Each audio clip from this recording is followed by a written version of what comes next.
New details, a kidnapping case in Miami. A 6-year-old says a man grabbed her while she was playing outside, but she was able to save herself. Her name is Lyric, no last name given. She says as the man tried to take her, she fought back. She not only bit the man, who you can imagine was much bigger than her, but she also was able to get a good look at him. Lyric credited her mom with teaching her a timeless lesson. And what does your mom say about strangers? Don't talk to strangers.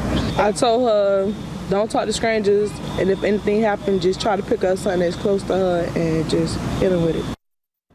Police commending the young lady for her intelligence and bravery, and since she was able to describe the suspect, officers found him and arrested him.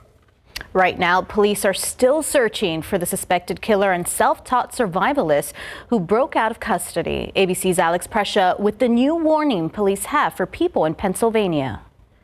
Overnight, the search for escaped murder suspect Michael Burham intensifying.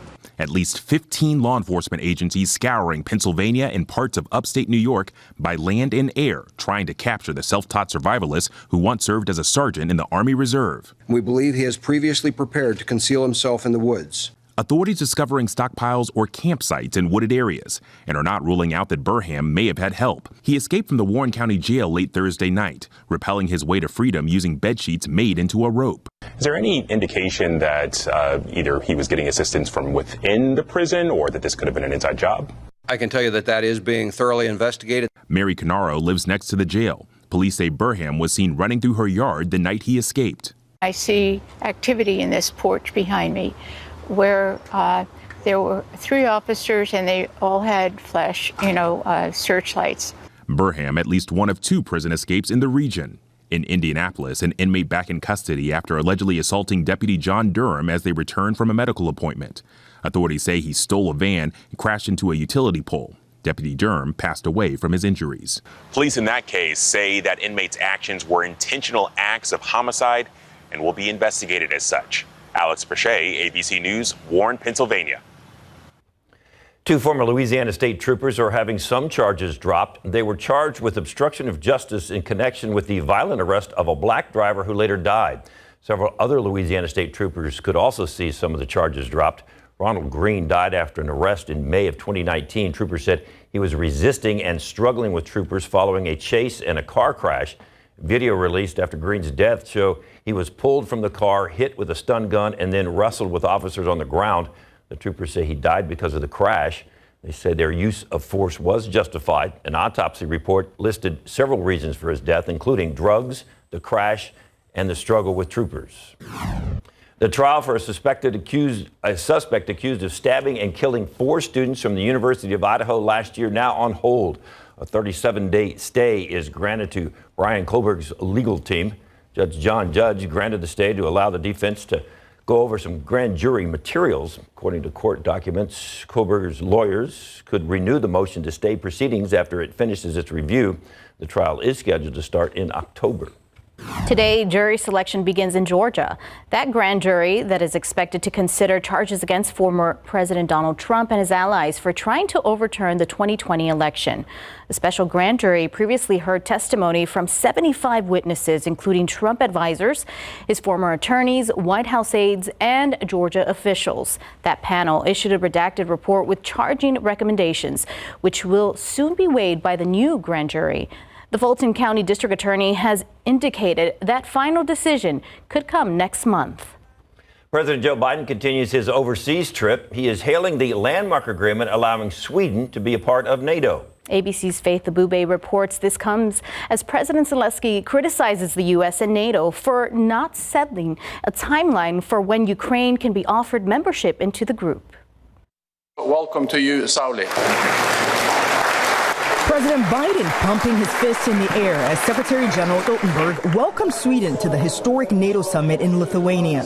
Sweden now on a clear path to becoming the 32nd member of the defensive alliance behind Finland after Turkey dropped its long-held opposition following months of negotiations. This is a historic moment.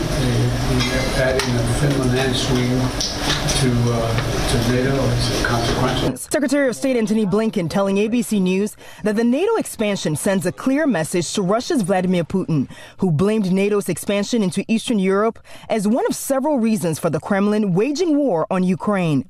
Our alliance is stronger. It's more united than it's ever been. But NATO is facing increasing pressure from Ukraine regarding its possible membership into the group after U.S. National Security Advisor Jake Sullivan refused to set a timeline for their admission. I can't put a timetable on it. I don't believe that you will see that coming out of here. That answer provoking a strong response from Ukraine's President Zelensky, who slammed the alliance on social media before arriving at the high-stakes summit, calling the lack of a time frame absurd, adding that uncertainty is weakness. President Biden's been very clear about this, and in fact the Ukrainians have too, that in the midst of a war, you're not going to take the membership step. Meantime, the Biden administration insists that the decision to send a batch of controversial cluster munitions to Ukraine will not threaten NATO unity, and that it's only a temporary decision until the U.S. and its allies ramp up production on more military weapons. It's months, but the question is how many. And President Biden is scheduled to have a one-on-one meeting with President Zelensky tomorrow at the NATO summit. It'll be their third face-to-face meeting since the beginning of the year. In Washington, Faith Abube, ABC News. Outside with Live Cam, but trying to figure out a way to put a real positive spin on all this. I mean, we know what the temperature is going to be. Yeah. For you too. So how can we make this like more joyful? So if we can't. More fun. A pina colada? Okay, well, that's a definite way. Way to go, Tiffany. I like the way you're thinking. But let's think back to cooler times, all right? Okay. When was San Antonio's rainiest summer on record? 1973, 2002, 2007, and 2009. David has been racking his brain.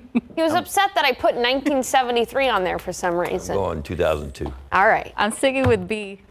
David, there and Tiffany, there was a big flood in 2000. Yeah, there was. But 2007, we saw 25 inches of rain during the summer of Was there a big flood in 2007?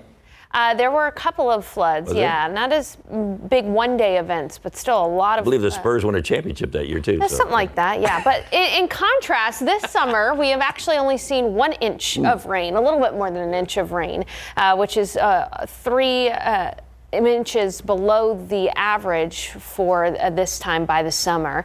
And as we look at the weather setup, there is a small area of rain that's starting to move south and east closer to the San Angelo area, but it's going to be difficult for it to make it to our northern counties. We're going to stay dry here in San Antonio regardless. So for the rest of the day, it's all about the heat. 98 at 2, 103 at 5 p.m. That's going to feel more like 107 with the higher humidity.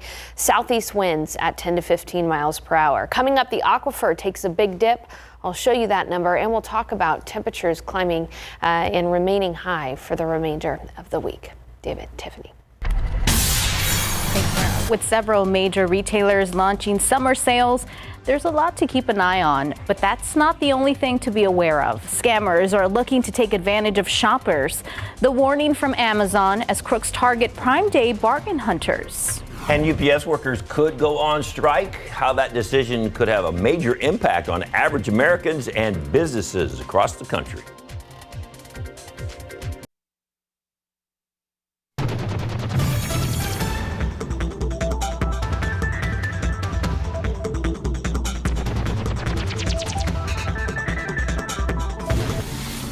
A new powerful drug is increasingly to be the blame for overdose deaths across the United States. Now there's a new national strategy to combat deaths from xylazine. The drug is a potent veterinarian sedative, and it is usually found mixed with other illegal drugs like fentanyl.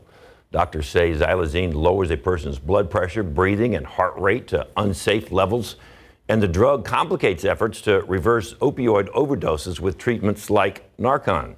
The White House wants to increase testing for xylazine to see how widespread it is in communities and then direct government agencies to collect more data and take steps to stop the spread of the drug. The possibility of a UPS strike looms as negotiations between the shipping giant and the Teamsters Union have reached a critical standstill. CNN's Mike Valerio has a closer look at the potential consequences of a strike and how soon you could see an impact. What do we want? Contract! Practicing to strike. These members of a UPS Teamsters local union in Arizona are among 340,000 nationwide preparing to picket starting August 1st. That's when the 5-year contract between the nation's largest trucking company and the labor union is coming to an end. All we want is a fair contract, fair wages, fair protection, and it's up to the company to see if they can provide that. Teamsters leadership says disagreement over union demands like a pay raise for part-time workers stalled negotiations last week. On its website, UPS says it was the Teamsters who halted talks, writing, quote, "We have encouraged the Teamsters to return to the table to continue building on the significant progress we have made." They made billions last year, and all these men and women out here behind me, they worked through the pandemic, and they kept America moving, brought all the goods to everybody. So, what does a potential strike mean for you? Customers can still expect their package deliveries through July, but if a strike happens, the future of deliveries is unclear. Your online orders and other deliveries could see delays and disruptions. There's no other delivery service that can make up for the work that our workers do. I would imagine a lot of things wouldn't get delivered. If there's no agreement by August 1st, we're all walking. For small business owners, a strike could disrupt supply chains and impact their ability to fulfill orders on time, and their revenue and customer satisfaction could take a hit. For Consumer Watch, I'm Mike Valerio.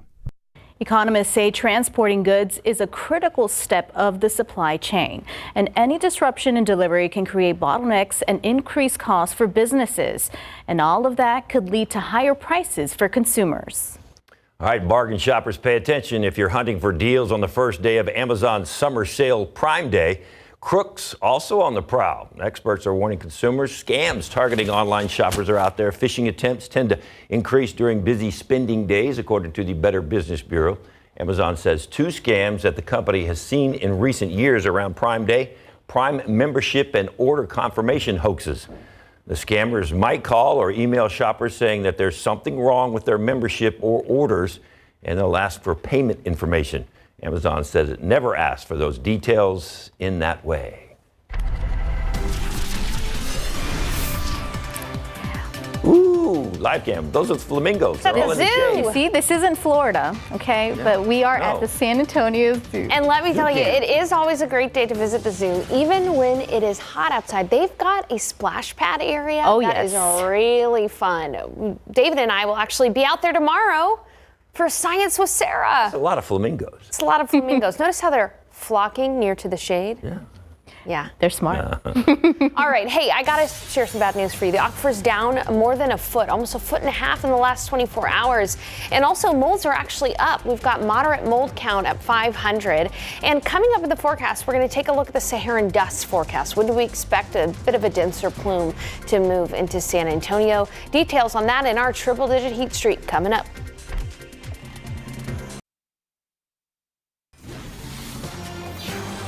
Sarah Spivey's been in a research lab for I don't know how long. She's coming up with all these trivia questions. It's because there's more stats. Right. It's because there's only so many ways I can tell you it's going to be hot, and I got to fill time. So, our wonderful weather intern Leah and I, we combed through some data. We've got heat index data that goes back to 1946.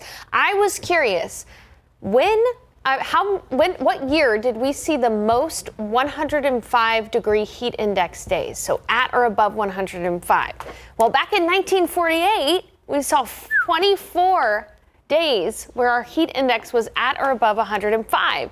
Guess what? Today, we're probably going to see a heat index at or above 105. That'll make 17 of those days. We're in second place this year for the most 105-degree heat index days. So it's not just the heat, it's the humidity. That's what creates that heat index. And that's why this summer has been particularly brutal for us. Now, outside right now, temperatures, what the thermometer reads is in the low 90s. It's 94 in Bandera, 91 in Helotes, 93 in New Braunfels, and 93 at Stinson. But again, you factor in the humidity, it already feels like it's 105 in Bulverde, already feels like it's 103 in Castroville, and it feels like it's 109 in Pleasanton. You okay in Pleasanton? Feels like it's 110 in Eagle Pass. And for the rest of the day, that's what we've got, the heat. So as you're heading out and about for your afternoon activities, we'll warm up to 103 for the high. Heat index around that time is going to be 107. And we're really not going to see the heat index go away until the sun sets. So temperatures temperatures will be falling into the mid-80s by midnight, and it's going to be humid. One thing to keep in mind is that there are some showers and storms up across North Texas, and some of those showers may try to make a run for Blanco County, perhaps Gillespie County. Very isolated, but they're likely going to fizzle out completely before they even make it to San Antonio, all because of this heat high, which is firmly in control of our forecast. And when we look at the rainfall potential over the next 10 days, we're going to continue to unfortunately see no rain around San Antonio, while a good portion of the nation sees some of those nice cooling summer showers. That's not great when you look at the drought monitor, right? Because right over areas in the hill country, that's where we've got the worst drought. We were talking about burn bans earlier for Kerr County, Kendall County, Comal County. These are the areas that are most impacted by the drought right now. And with a lack of rain in the forecast, it's likely to get bad for all of us around south central Texas in the coming days. All right. One way that we typically see rain in the summer months is by the tropics, but you can see that there's really nothing of note that's going to be bringing any kind of rain to the United States. In fact, we're starting to see some Saharan dust move into the Atlantic, and the Saharan dust, this happens every year, by the way. It's not out of the ordinary for this to happen, but the dust does suppress any kind of tropical development. And we will likely start to see some of the dust work its way toward Texas by about Tuesday of next week, I think, is when we'll see the higher concentrations of Saharan dust. Some lighter concentrations are possible until then, but until we see the denser plume move in next week, the only things you may notice is a bit of a haze on the horizon. And by next week, if you are particularly sensitive to the dust, you may notice just a little bit of allergy-like symptoms. Otherwise, it is just going to be hot and humid over San Antonio in the coming days. Highs ranging anywhere from 100 to 105. We're in the thick of summer, in the dog days of summer, and we'll have more news for you after the break.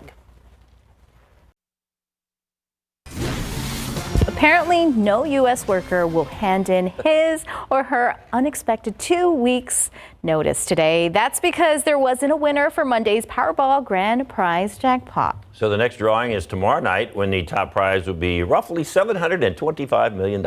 For those of you who can't wait until then, Mega Millions has a drawing tonight. According to the company's website, its estimated jackpot is $480 million. Downtown for 2 winners all the time. All the time. All the time. Ooh, and lots of bubbles yes, today. We're having fun today. Oh, yes. Get ready for your kids' mind to be blown by bubbles everywhere. Yes. And Cindy French from Learning Express joins us to talk trendy toys. Hi, how are you? Hi, yes, and you have all the Barbie things. Barbie is going to be our #1 item this summer. Yes. The hot pink gives it away, right? And I love that pink dress. By the way, also, we have some delicious food. Bring it on, women! Yes, with tacos in salsa. And wow, you have all these things. But what makes your tacos so delicious and your place so unique? Well, you know, it's our salsa bar. Our salsas are definitely what makes them special. Okay, and that goes from mild to hot, which leads us into our question. We want to know, what's your style of hot sauce? How brave are you? Let us know at SA Live KSAT on Facebook and Twitter. I can't handle the too hot. All right, also, we have a country singer that's going to share some of her music with us today.